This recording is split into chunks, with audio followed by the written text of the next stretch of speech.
Welcome to the Maestro Sersea podcast, where English learners worldwide learn and increase fluency in American English.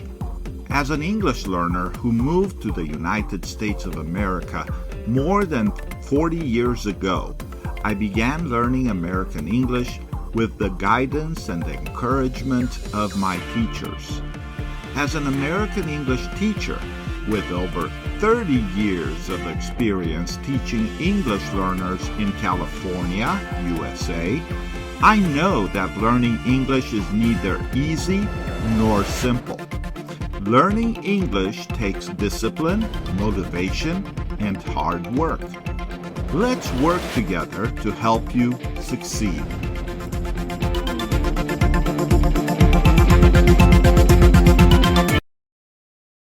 Welcome to the Learn American English with Maestro Sersea podcast. For the next few months, our podcasts published on Mondays will include excerpts from Maestro Sersea's ebook, How to Improve English Speaking, an English Learner's Guide. In addition, during each Monday's episode, we'll also include an article based on the topics included in Maestro Sersea's published books on Amazon, titled Survival English in the United States of America, including a variety of topic-based vocabulary and conversation exercises. Are you ready? Let's begin. You are listening to How to Improve English Speaking, an English Learner's Guide, an ebook by Maestro Sersea. Today, we are going to focus on Chapter 3, Speaking Skills for Phone Conversations, including Subchapter Phone Conversation Etiquette. As an American English learner, are you comfortable speaking English in public? Is speaking English clearly and effectively important to you? For the next few minutes, you will hear a variety of tips and strategies to help you become more successful in your American English learning journey. Are you ready? Let's begin. Chapter 3: Speaking Skills for Phone Conversations. Phone Conversation Etiquette. Introduction. Phone conversation etiquette is an essential aspect of effective communication. Whether you are making or receiving a phone call, how you greet, introduce yourself, and use polite language can greatly impact the success of the conversation. In this subchapter, we will explore the various aspects of phone conversation etiquette to help you improve your English speaking skills. By mastering these skills, you will be able to engage in professional and personal phone conversations with confidence and clarity. Greetings in phone conversations. When answering or making a phone call, it is important to start with an appropriate greeting. The type of greeting you use may vary depending on the level of formality. For example, in a formal setting, you might say, "Good morning/afternoon/evening. This is your name." In a more casual setting, you could use a simple hello or hi. It is also important to consider cultural differences when choosing a greeting. Some cultures may prefer a more formal greeting, while others may appreciate a friendly and informal approach. Introductions in phone conversations. Properly introducing yourself and asking for the person you are calling is crucial for effective phone conversations. When introducing yourself, make sure to state your name clearly and provide any necessary information about your role or affiliation. For example, you might say, "Hello, this is John Smith from XYZ Company. May I please speak with Jane Doe?" It is also helpful to briefly explain the purpose of your call to set the context and make the conversation more efficient. Polite language in phone conversations. Using polite language during phone conversations is essential for building rapport and showing respect. Simple phrases like please, thank you, and "excuse me" can go a long way in creating a positive impression. It is also important to use a polite tone of voice and avoid interrupting or speaking over the other person. For instance, instead of saying, "I need this report now," you could say, "Could you please send me the report as soon as possible? I would really appreciate it." Active listening skills. Active listening is a crucial skill in phone conversations. It involves giving your full attention to the speaker and demonstrating that you are engaged in the conversation.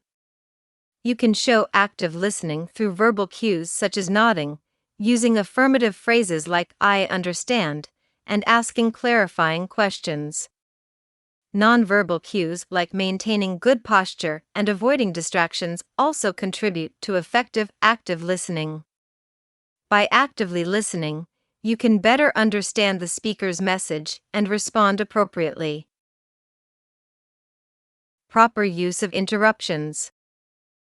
Knowing when and how to interrupt or be interrupted during phone conversations is an important aspect of phone conversation etiquette. If you need to interrupt, do so politely by saying something like, "I'm sorry to interrupt, but," or "May I interject for a moment?" Asking for permission to interrupt shows respect for the other person's speaking time. Conversely, if you are being interrupted, be patient and give the other person a chance to speak. You can say, "Please go ahead," or "I'm listening." Handling difficult or angry callers.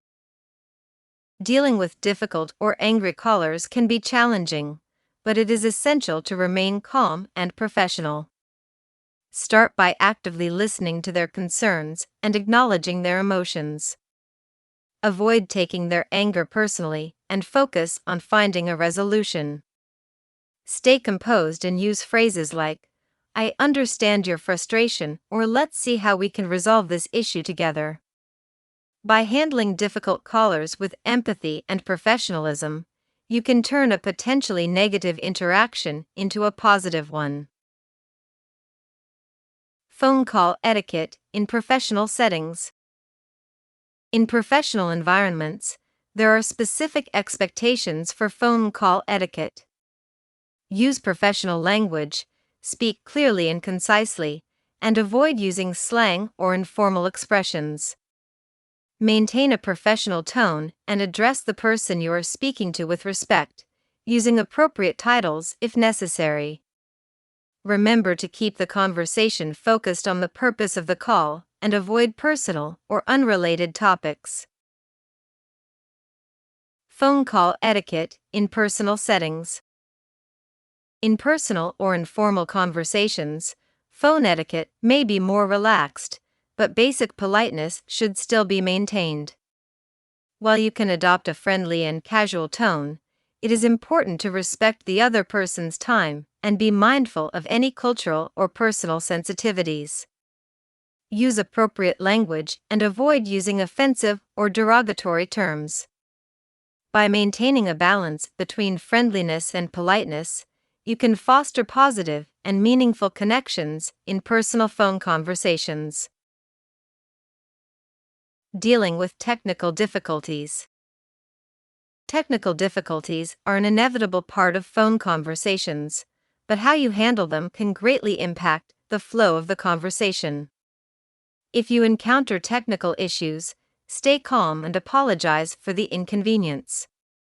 Offer alternative methods of communication if necessary, such as email or rescheduling the call. If the issue can be resolved quickly, troubleshoot it together with the other person. Clear communication and proactive problem solving can help minimize disruptions and maintain a productive conversation. Ending phone conversations. Ending a phone conversation politely is just as important as starting it on the right note. Express gratitude for the conversation and summarize any key points discussed. Use closing statements such as, "Thank you for your time and assistance," or "I appreciate your input on this matter." It is also considerate to ask if there is anything else the person would like to discuss before concluding the call. By ending the conversation with grace and appreciation, you leave a positive impression and set the stage for future interactions. Note: this breakdown covers various aspects of phone conversation etiquette in a logical and organized manner. Each paragraph focuses on a specific topic or skill, providing detailed explanations and examples to help English learners improve their speaking abilities. Mental health, feeling homesick. Homesickness can be an overwhelming feeling that can strike anyone, regardless of age or background. However, homesickness doesn't have to be a constant state of mind. With the right strategies and mindset, you can learn not to feel homesick and make the most of your time away from home. This blog post will explore some advice on combating homesickness and adjusting to living in a new environment. From staying connected with loved ones to exploring your new surroundings and finding a support network, we'll cover a range of ideas to help you feel more comfortable and at home wherever you are. 1. Connect with locals for support. One effective way to combat homesickness abroad is to connect with locals for support. Building relationships with local people can help you feel more integrated into your new community and provide a support system when you miss your home country. You can start by joining a local club or organization related to your interests, taking language classes, or volunteering at a local charity. This will allow you to meet new people and make friends, many of whom may be able to offer advice and guidance on navigating your new surroundings. Additionally, locals can provide insight into your host country's culture, customs, and traditions, allowing you to gain a deeper understanding and appreciation for your new home. Building relationships with locals makes you feel more settled and less homesick, making it easier to adjust to your new surroundings and enjoy your time abroad. 2. Keep yourself busy exploring your surroundings. One of the best ways to combat homesickness is to keep yourself busy exploring your new surroundings. Being in a new place can be overwhelming, but it's important to remember that there is so much to see and experience. Take some time to explore your new neighborhood or city and find activities that interest you. This could be visiting local museums, parks, or markets. You can also see local events and festivals, taste the local culture. By keeping yourself busy, you'll be less likely to dwell on missing your home country. Plus, you'll make new memories and create a sense of belonging in your new environment. So, take advantage of this opportunity to discover new places and things to do, and you'll find that you're now not feeling homesick as before. 3. Stay in touch with family/friends. One of the best ways you'll feel homesick is to stay in touch with family and friends from your home country. Thanks to technology, countless ways exist to keep connected with loved ones. You can use chat apps like Skype, Zoom, or FaceTime to catch up with family and friends, share photos and stories, and stay updated on what's happening back home. Social media platforms like Facebook, Instagram, and Twitter are great ways to stay connected and see what your loved ones are up to. You can even create a private group or chat with friends and family on these platforms to stay connected and share updates. By staying in touch with what's who are essential to you, you can feel more connected to your home country and less homesick. 4. Find comfort in everyday activities. One of the best ways to overcome homesickness is to find comfort in familiar activities. When we move to a new place, everything feels different, which can be overwhelming. Engaging in activities that we used to do back home can help to reduce the feeling of homesickness. For instance, if you used to go for a walk every evening, you can continue with this habit in your new location. You can also cook your favorite meals from back home, listen to music that reminds you of your home country, or even watch movies and TV shows you used to watch back home. Engaging in routine activities can help to create a sense of familiarity and reduce the feeling of missing home. 5. Embrace new experiences and opportunities. One way to combat feeling homesick is to embrace new experiences and opportunities. Instead of focusing on what you are missing from your home country, focus on the new options available in your current location. Take advantage of the chance to try new things, learn a new language, or explore a new city. By immersing yourself in the local culture and trying new things, you can create a sense of excitement and adventure that can help alleviate homesickness.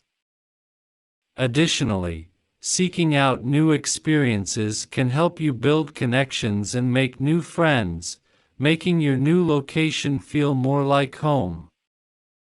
So, instead of dwelling on what you are missing, embrace the unique opportunities your current location offers and make the most of your time there. In conclusion, homesickness is a familiar feeling that can be difficult to overcome, especially if you live far away from home.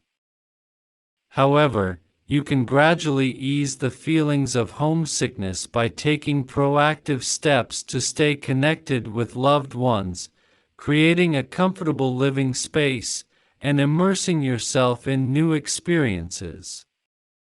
Remember to be patient and take things one day at a time. With a positive attitude and a few simple strategies, you can start feeling more at home in your new surroundings.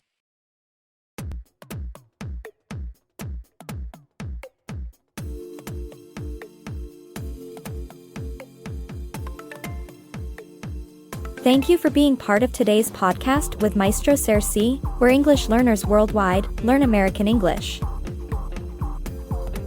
Due to popular demand, we are now sharing educational podcasts 3 times a week on Mondays, Wednesdays, and Fridays.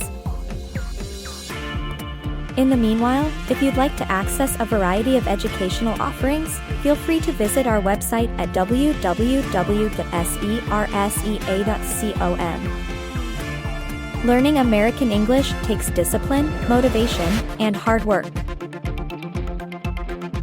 Keep up the good work.